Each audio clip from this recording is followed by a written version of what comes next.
하나님의 사람이라는 제목으로 우리가 함께 살펴보도록 하겠습니다.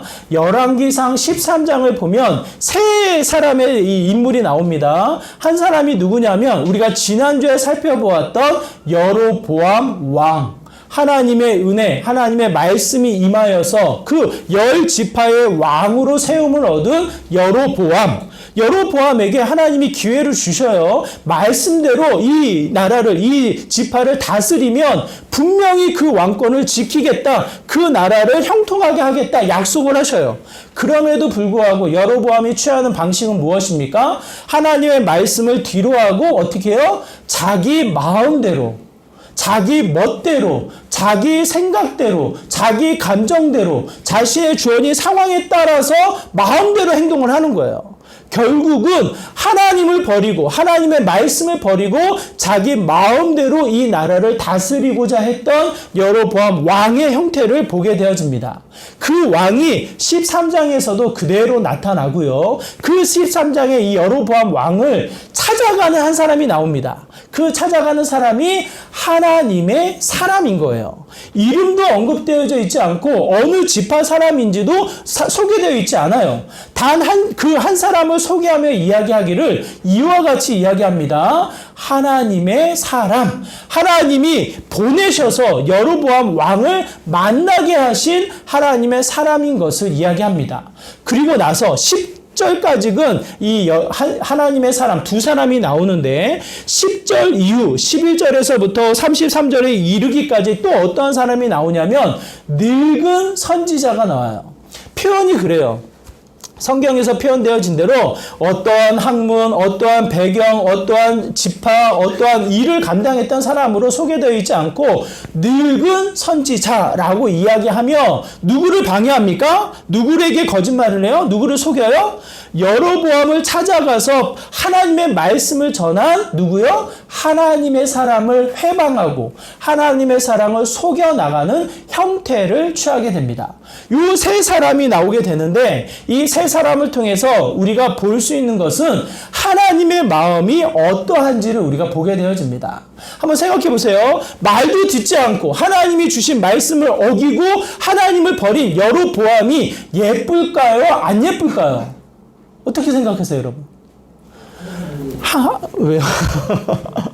하나님의 말씀이 분명히 임했고 이렇게 해라 라고 가르쳐줬고 이렇게 하면 성공할 거야 알려줬음에도 불구하고 하나님의 말씀을 실천하지 않아요. 하나님을 바라보지 않아요. 그런 자를 하나님이 예뻐하실까요? 미워하실까요?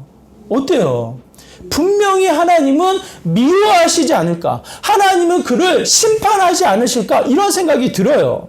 그럼에도 불구하고 하나님이 누구를 보내십니까? 그 여로보암 왕에게 누구를 보내서요?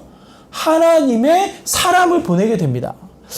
하나님의 마음이 무엇일까? 하나님의 마음이 무엇일까? 우리 2절의 말씀 한번 볼까요? 하나님의 사람을 그에게 보내셔서 이렇게 말씀을 하십니다. 우리 2절의 말씀 우리 한번 같이 읽어볼게요. 2절입니다. 함께 있습니다. 시작. 하나님의 사람이 제단을 향하여 여호와의 말씀으로 외쳐 이르되 제단아 제단아 여호와께서 이와 같이 말씀하시기를 다윗의 집에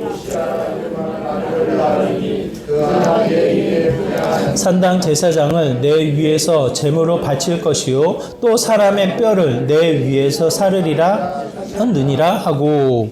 자, 분명히 무슨 말인지 잘 모르겠어요. 무슨 말씀인지 잘 모르겠지만 이 말씀을 통해서 우리가 듣게 되어지는 것, 2절의 말씀을 통해서 우리가 깨닫게 되어지는 게 무엇입니까? 요시야라는 한 사람을 세워서 어떻게 해요? 잘 모르겠지만 그 요시야라는 사람이 산당의 제사장의 제물을 바치되 사람의 뼈를 위해서 바친다. 이렇게 좀 무서운 말씀을 하셔요. 좋은 말씀, 긍정적인 말씀, 신이 나는 말씀이 아니라 어떠한 인물을 세우셔서 너희가 세운 산당에, 너희가 세운 예배 드리는 처소에 그 자리가 사람의 뼈를 불사르며 오히려 잘못된 제사를 드리게 될 것이다 라는 두려운 말씀을 하게 됩니다. 여러분. 자, 여러분 한번 생각해 보세요. 이 말씀이 좋게 들리나요? 나쁘게 들리나요?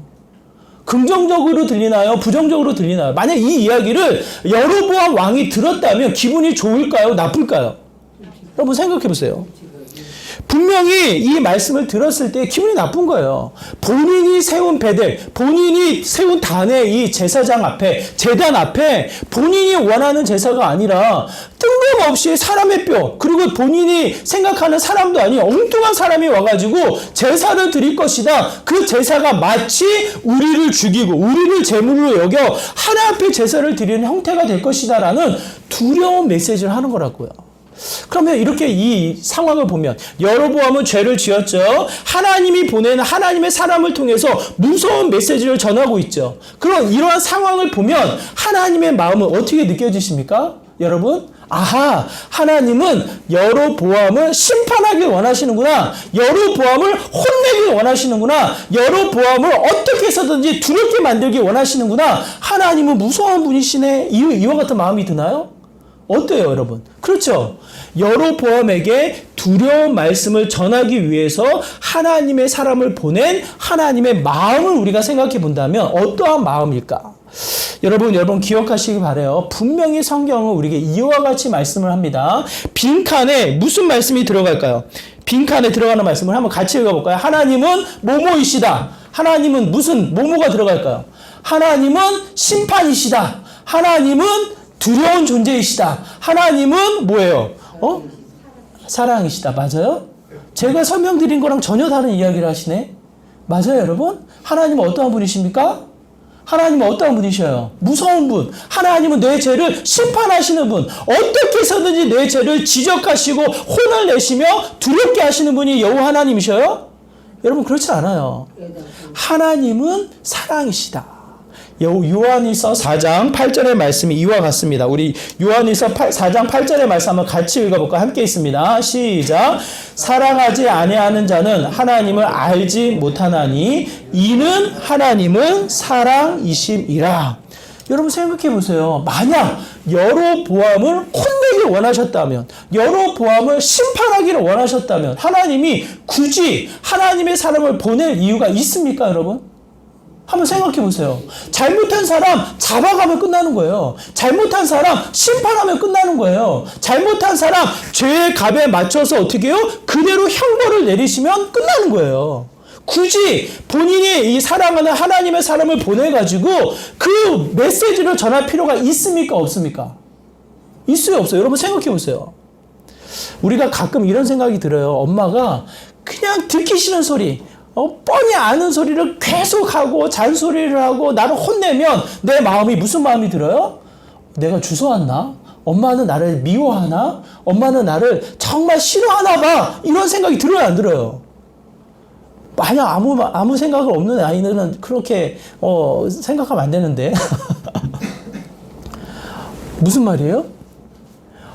부모님이 나를 혼내고 나를 매를 치고 혹여나 이 많은 잔소리로 내가 듣기 싫은 소리를 한다 할지라도 그 부모님의 마음은 어떻게 들립니까? 어떻게 느껴집니까? 나를 사랑하시니까 나에게 말씀을 하시는 거예요. 나를 사랑하시니까 매를 드는 거예요. 나를 사랑하시니까 어떻게 해서든지 바른 길로 가게끔 이끌어주기 위해서 했던 말 또 하고 또 하고 또 하면서 잔소리를 하시는 거예요. 왜요? 나를 사랑하니까. 만약 사랑하지 않으면 어떻습니까? 말할 필요가 없는 거예요. 내 마음에 우리 자녀들에 대한 이 마음이 없다면 뭐예요? 아무 표현할 필요가 없는 거예요. 우리 옆집에 사는 애를 혼냅니까? 옆집에 사는 애를 막 때립니까? 잘못했다고 해서 지적질합니까? 그렇게 할 수 없는 거예요. 왜? 그만큼 사랑하지 않기 때문에, 그만큼 사랑의 전제가 깔려있지 않기 때문에 쉽게 혼내지 못하고 쉽게 말할 수가 없는 거예요. 왜? 오해를 할 수 있기 때문에. 그럼에도 불구하고 우리 자녀들에게 할 수 있는 이 여러 가지 잔소리, 여러 가지 형태의 부모님들의 이 모습을 보면 정말 나를 미워하나? 나를 주워왔나? 이런 생각이 들 정도로 서운한 마음이 있지만 우리는 의심하지 않아요. 부모님이 나를 사랑하시는구나. 이걸 의심하지 않아요. 오늘 여로보암 분명히 잘못했어요. 하나님의 말씀을 어기고 하나님을 마치 제멋대로 섬기느냐, 하나님을 떠나버리는 게 여로보암의 모습이에요. 그럼에도 불구하고 하나님은 어떠한 분이십니까? 하나님은 사랑이신 거예요. 하나님은 심판이 목적이 아니라 혼내는 게 목적이 아니라 하나님은 정죄하는 게 목적이 아니라 철저하게 어떻게 해요? 사랑하시고 품으시고 사랑의 열매를 맺고자 하시는 분이 여호와 하나님이시라고요. 이번에 어머니랑 제가 단둘이 시간을 많이 보내는데 저희 어머니가 굉장히 표현이 서툴어요. 충청도 분이십니다. 몰라요. 충청도라서 그런지 아니면 어머니 성격이 그러신지 모르겠는데 마음이 아주 따뜻하게 섬세하게 표현하는 분이 아니셔요.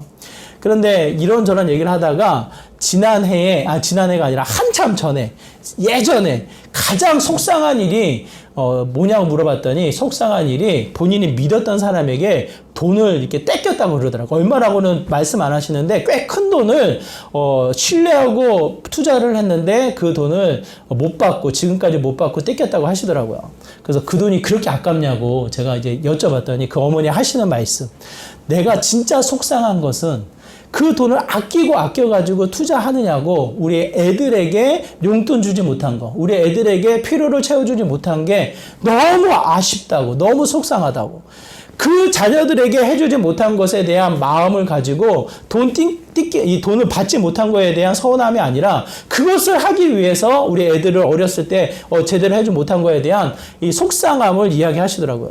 제가 그 얘기를 듣고 나를 사랑하긴 하셨구나. 그런 생각을 또 한번 스쳐 지나가게 됩니다. 제가 어렸을 때 저는 시계가 애착물이에요. 어렸을 때부터 시계를 꼭 차야 됐고 결혼할 때도 예물은 딴 거 하지 않지만 시계는 꼭 하자 해서 시계도 했고 항상 시계를 제가 이렇게 늘 그리워하는 하나의 애착물이거든요. 어렸을 때 시계를 사달라고 했는데 시계를 안 사주신 거예요. 그래서 제가 등을 돌리고 울다가 잠든 기억이 아직도 나요. 서운해가지고 이거 하나 못 사주나라는 이 마음이 아직도 그때 이 등 돌리면서 잤던 모습이 생각이 나요. 그때 등 돌렸던 저희 어머니는 얼마나 속상했을까 이런 생각을 합니다.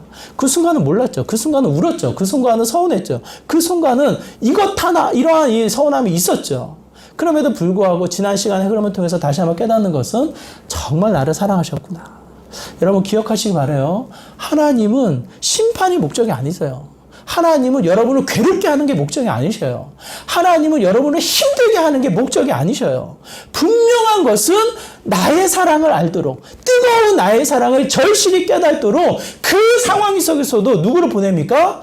하나님의 사람을 보내는 거예요, 여러분. 여러분 한번 생각해 보세요. 하나님의 사람이라는 이 이름도 기록되어 있지 않은 이 사람의 입장은 어떻게 했냐고, 여러분. 입장은 어떠냐? 뜬금없이 갑자기 하나님이 찾아오셔서 여로보암 왕에게 가서 이 말을 하래요. 이 말을 하면 여로보암이 분명히 안 좋아할 거를 아는데도 불구하고 하나님이 가서 이걸 하래요. 하나님의 사람은 이 마음이 어땠을까요? 이 무거운 짐을 주시네. 무거운 십자가를 나에게 또 주시네. 하기 싫은 일을 억지로 하게 하시네. 이 마음이 들까요, 여러분? 하나님의 사람에게는 어떠한 마음이 들까? 우리가 생각해 보면 어려운 상황 속에 누구를 보냅니까? 누구를 보내요? 하나님의 사람을 보내는 거예요, 여러분. 하나님의 사람이 필요한 자리는 어떠한 자리입니까? 어떠한 자리예요? 심판이 있고 어두움이 있고 그야말로 세상의 어두움 속에 빛이 필요할 때 하나님의 사람이 가는 거라고요. 그냥 잘 먹고 잘 살면서 형통하게 신령한 복을 누린답시고 이 땅에서 떵떵거리며 사는 게 하나님의 사람이 아닌 거예요. 하나님의 사랑의 입장에서는 뭡니까? 하나님의 뜻을 주고 사명을 주어서 역할을 감당케 하시는 게 하나님의 영광이라고요. 그 하나님의 사람은 억지로 이 멍에에 소가 끌려가는 게 아니라 하나님의 사랑을 알아 그 사랑을 나누고자 그 사랑을 전하고자 그 거리를 한 걸음 한 걸음 가는 게 하나님의 사람이라는 그 모습인 거예요. 그 상황을 통해서 분명히 우리에게 전하는 것은 무엇입니까? 하나님은 사랑이시다. 하나님은 사랑이시다. 어떠한 어려움, 어떠한 환난과 이 여러 가지 상황이 어두운 가운데 놓여 있는지 알 수는 없으나 우리가 절실하게 깨닫는 것은 무엇입니까? 빛이 필요하기 때문에 여러분이 그 자리에 있는 거예요. 예수 그리스도의 영광이 나타나야 하기 때문에 그 어두운 가운데 여러분을 보내시는 거예요. 그 자리가 또 한 번 하나님의 사랑, 하나님의 따뜻함, 하나님의 그 열정을 드러내는 믿음의 자리가 되게 됩니다. 한번 생각해 보세요. 오늘 이번에도 추석을 통해서 많은 일들이 있었고 많은 사람들의 만남이 있었고 여러 가지 일이 있었을 텐데 한 가지만 제가 여러분께 여쭤볼게요. 그 자리에 빛이 있었다면, 그 자리에 하나님의 사랑이 있었다면 그 자리는 그야말로 영광스러운 자리가 되는 거예요. 내가 뜻하고 내가 원하지 않은 상황이나 할지라도 그 상황에 따라서 어떠한 상황이 펼쳐진다 할지라도 내 생각과 전혀 다른 어려운 상황에 놓여있다 할지라도 그 자리에 예수 그리스도의 뜻을 가지고 그 마음의 사랑이 담겨져 있다면 그 자리는 또 하나의 회복, 또 하나의 위로, 또 하나의 하나님의 영광을 드러내는 믿음의 귀한 자리가 되는 것을 보게 되어집니다. 그 자리에 베이스로 깔려있는 건 뭐예요? 하나님은 사랑이시다. 여러분을 괴롭게 만들고 여러분을 힘들게 만드는 게 하나님의 목적이 아닙니다. 어떻게 해서든지 유혹해서 여러분을 심판하는 게 하나님의 목적이 아닌 거예요. 철저하게 무엇입니까? 하나님의 사랑을 나누고자, 그 사랑을 느끼게 하고자, 그 사랑을 충분히 누리고자 하시는 게 여호와 하나님의 목적이라는 거예요.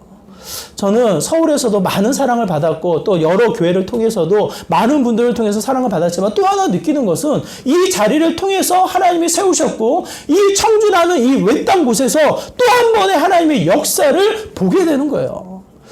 저를 너무 사랑하시더라고. 아니에요?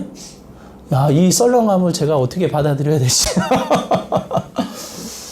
정말 추석을 새는데 또 곳곳에서 또 이 나누고자 또 섬기고자 어떻게 지내셨는지 이 나눠주시고 물어주시면서 또 한 번의 진한 사랑을 제가 느끼게 됩니다. 그 마음을 느낄 때 하나님이 통해서 그 사랑을 주시는 마음을 느끼게 되어지고요. 더 그 사랑을 받아 하나님의 사랑을 나누고 실천하는 축복의 통로가 되어야겠다라는 다짐을 또 한 번 하게 되어져요. 여러분, 하나님은 누구십니까? 하나님은 사랑이십니다. 나에게 그 무엇보다 가장 좋은 것을 주시고자 하시는 여호와 하나님의 사랑이 우리의 삶 가운데 끊임없이 반복되어져서 나타나게 되어집니다. 비록 그 자리가 어두울지라도, 그 자리가 내 생각과 다를지라도, 어쩌면 그 자리가 힘겹게 느껴지는 자리라 할지라도 하나님은 그 사랑을 거두지 않으셔요. 철저하게 그 사랑을 증명시키고자 하시는 분이 여호와 하나님이신 것을 성경 우리에게 말씀하고 있습니다. 베이스가 사랑으로 우리가 깔려 있다면 무엇을 우리에게 굳건히 세우게 하십니까? 견고한 하나님의 말씀을 우리에게 세우게 하십니다. 우리 빈칸 한번 채워볼까요? 하나님의 말씀은 뭐다? 하나님의 말씀은 우리 빈칸. 하나님의 말씀은 뭐다? 뭐라고요? 사랑이시다? 죄송해요. 좀 달라요. 하나님의 말씀은 능력이시다. 여러분 생각해보세요. 하나님의 사람이 사랑으로 가득 채워져가지고 여로보암 왕을 만날 때 얼마나 두렵겠냐고 여러분. 여로보암 왕은 어떻게 해서든지 자기 중심적으로 멋대로 행동하는 사람이에요. 하나님을 경외하는 사람이 아니란 말이에요. 자기에게 좋은 말을 했을 때에 상을 줄지언정 다른 하나님의 말을 했을 때 어떻게 합니까? 어쩌면 위협이 될 수도 있고 어쩌면 자기를 위협한답시고 벌을 내릴 수 있는 위치에 있는 사람이 여로보암 왕이란 말이에요. 그럼에도 불구하고 하나님의 사람이 좋지 않은 이 심판의 메시지를 전하기 위해선 그 하나님의 사람에게 무엇이 있습니까? 무엇이 있어요? 하나님의 말씀이 능력으로 있는 거예요. 오늘 본문에 우리가 읽은 말씀이 그렇습니다. 우리 8절의 말씀에 보면 이렇게 기록되어져 있는데요. 우리 8절의 말씀 우리가 같이 한번 읽기를 원하는데요. 8절의 말씀입니다. 우리 한번 같이 읽겠습니다. 함께 읽습니다. 시작. 하나님의 사람이 왕께 대답하되 왕께서 왕의 집 절반을 내게 준다 할지라도 나는 왕과 함께 들어가지도 아니하고 이곳에서도 떡도 먹지 아니하고 물도 마시지 아니하리니 라고 고백을 하는데요. 이와 같습니다. 철저하게 그 유혹에 따라서 움직이는 것이 아니라 그 마음의 중심이 뭘로 채워져 있어요? 이와 같이 말씀하셨다는 거예요. 하나님이 그 모든 자리에 들어가서 먹지도 말라고 표현하셨다는 거예요. 우리가 읽은 말씀에 보면 그렇게 기록되어져 있습니다. 하나님이 주신 말씀이 철저하게 떡도 먹지 말고 물도 마시지 말라고 하나님이 이미 그에게 말씀하셨다라는 것을 이야기하는 거예요. 9절의 말씀이 선명하게 기록되어져 있는데 우리 9절의 말씀 한번 같이 읽겠습니다. 시작. 이는 곧 여호와의 말씀이 내게 명령하여 이르시기를 떡도 먹지 말며 물도 마시지 말고 왔던 길로 되돌아가지 말라 하셨음이니이다 하고 분명히 그 마음의 중심에 무엇이 있습니까? 하나님의 사랑을 가지고 찾아갔지만 그 마음의 중심에 뭐가 있어요? 담대함이 있어요. 담대함. 하나님이 주신 말씀을 통한 그의 능력과 담대함이 그를 흔들리게 하지 않아요.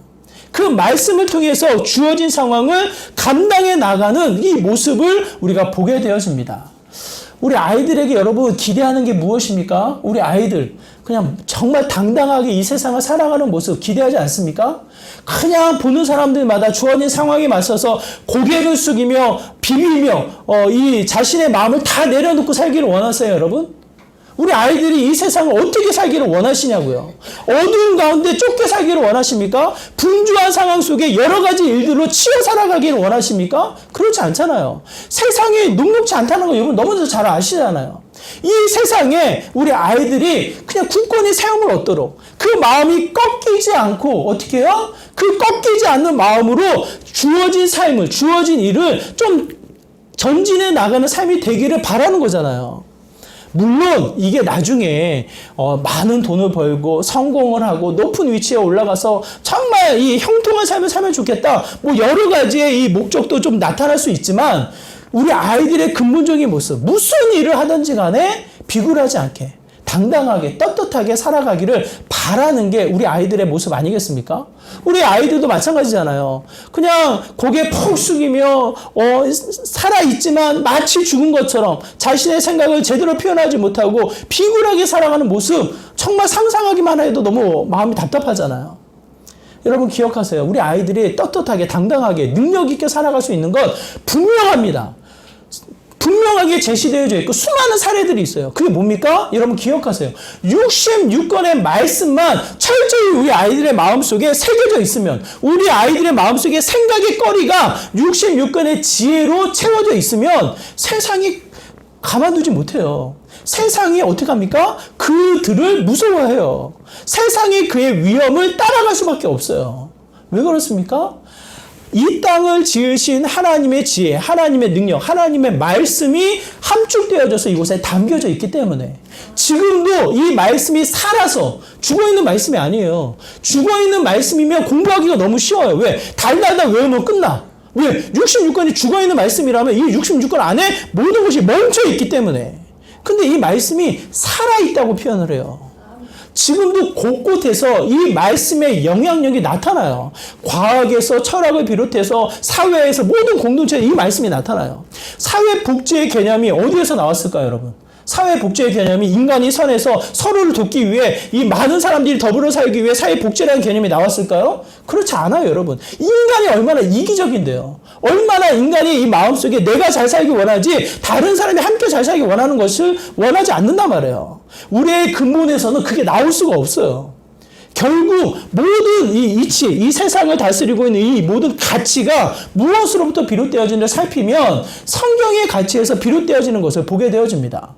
이미 미국의 이 영향력을 발휘하고 있던 이 자본주의 영향력을 발휘했던 성경의 가치가 곳곳에 이 뿌리의 영향력을 내리고 그 영향력이 오늘날 우리에게 임하는 거예요. 이 나라에 영향을 줘서 사회복지나 또 이 사회경제나 모든 활동에 영향을 주는 뿌리를 갖게 되어집니다. 유럽도 마찬가지예요. 유럽도 이 성경의 가치가 짙게 깔려 있어요. 우리나라의 이 장례 절차라든지 제사의 모든 문화, 유교적인 문화가 짙게 깔려서 모든 영향을 주는 것처럼 유럽과 미국 땅에 이 기독교적인 가치가 짙게 깔려서 그 가치가 모든 학문에 영향을 주는 것을 보게 되어집니다. 다시 분명하게 말씀을 드리면 66권의 말씀 종교 활동의 책이 아니에요, 여러분. 66권의 말씀을 통해서 이 세상을 볼 수 있는 지혜가, 이 세상을 담을 수 있는 마음의 여유가 이 말씀을 통해서 생기면 어떠한 일을 하든지 간에 무슨 상황을 직면하든지 간에 어떻습니까? 당당하게 능력 있게 그 일을 감당해 나가는 믿음의 모습이 된다는 거예요. 너무 감사하게도 우리 주일학교에서 제가 첫 해에 우리 기쁨의 교회 와서 첫 해에 성경 읽기를 했는데 잘 안 하시더라고. 제가 조금 힘들더라고. 이걸 끌고 가려고 하다 보니까. 그래서 2회 정도 하다가 제가 셋째, 넷째 해는 아예 못하고 있었는데 주일학교에서 잠언 말씀 읽기를 하고 있어요. 아이들이 열심히 읽어요. 그 중에 한 명은 다 읽었는지 모르겠지만 상당히 이 범위를 많이 나가서 읽어가지고 깜짝 선생님들이 놀랬다고 하더라고요. 저는 정말 귀한 활동이고 우리 아이들에게 정말 최선의 가르침이라고 저는 생각을 합니다. 잠언서 말씀을 읽고 그것을 표시하고 누구보다 그 말씀을 더 기쁘게 재미있게 많이 읽어 나갈 때 그 말씀이 죽은 말씀이 아니라고요. 살아있다고요. 우리 아이들의 영혼, 우리 아이들의 생각, 우리 아이들의 감정을 그 말씀이 살아있어서 영향력을 줘서 또 한 번 그의 삶, 그의 가정, 그의 영역에 그 말씀의 생명력이 나타날 것으로 저는 확신을 합니다. 그러므로 여러분 기억하시기 바라요. 하나님은 사랑이셔요. 그 사랑 앞에 중요한 기준을 말씀으로 분명히 세우셨어요. 그 말씀의 기준을 붙잡고 이 세상을 나아갈 때 능력 있는, 성공하는, 승리하는 삶을 우리가 살아가게 되어집니다. 제가 경험하지는 않았어요. 경험하지 않았지만 이 명절에 이 식구들을 만나면 떵떵거리는 사람들이 돈 많이 벌고 마치 성공한 사람들이 그렇게 떵떵거린다면서요. 얘기를 들어보면 그래요. 근데 여러분 생각해 보세요. 그게 얼마나 보잘것없고 헛된 일인가요? 할 얘기가 없으면 혹여나 내세울 게 없으면 자신의 가지고 있는 재산, 자신의 가지고 있는 명예를 그렇게 드러내겠냐고요, 여러분. 정말 보잘것없고 부족하고 연약한 모습이 아닌가라는 생각이 들어요. 제가 한 집사님을 통해서 들은 이야기는 1%에 들어간 자신의 존재를 그렇게 극대화하면서 이야기를 하더라고요.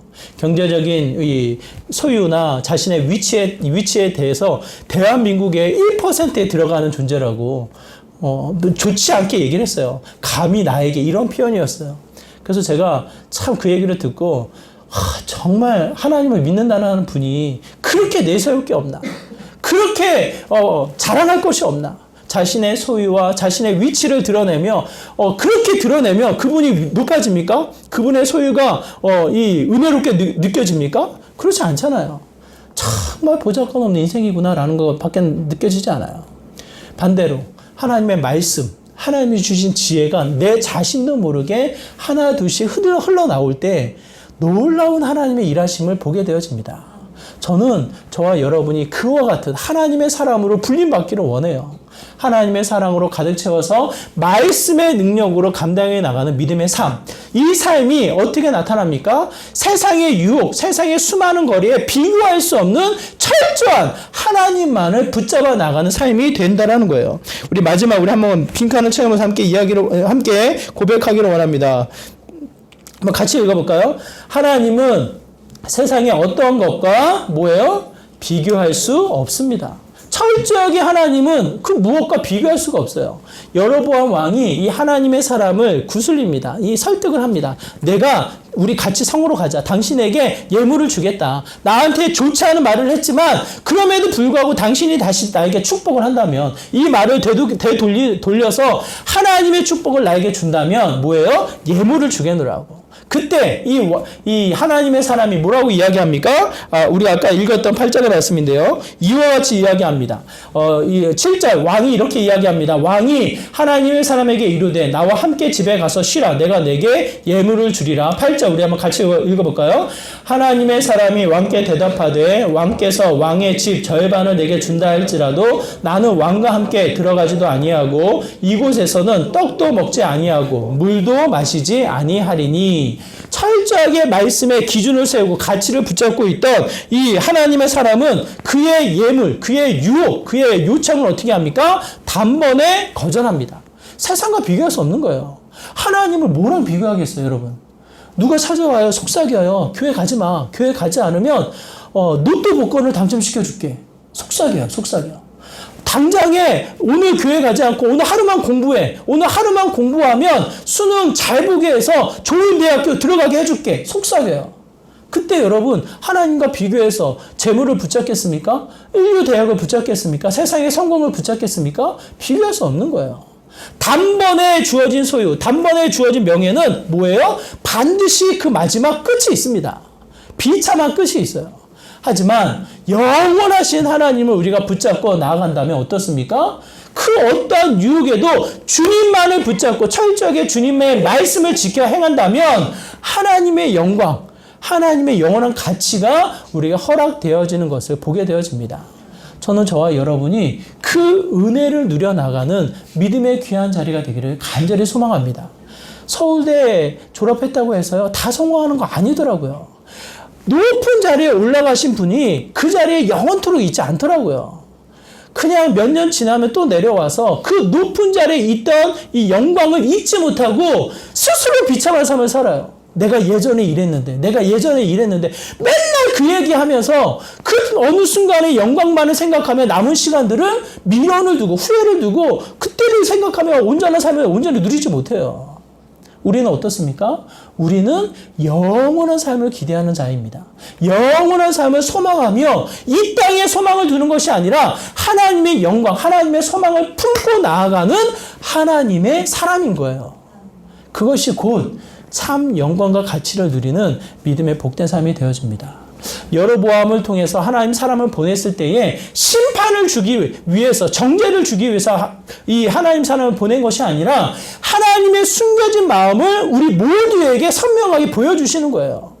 여로보암은 잘못됐지만 나는 그를 포기하지 않겠다. 철저하게 다시 손을 내밀어 하나님의 일하심, 하나님의 사랑을 증명케 하시는 분이 여호와 하나님이시고, 어떠한 상황에서도 말씀을 붙잡고 나아갔을 때 말씀이 사라지지 않는, 말씀이 살아서 그 말씀을 성취해 나가는 능력을 증명하신다라는 거예요.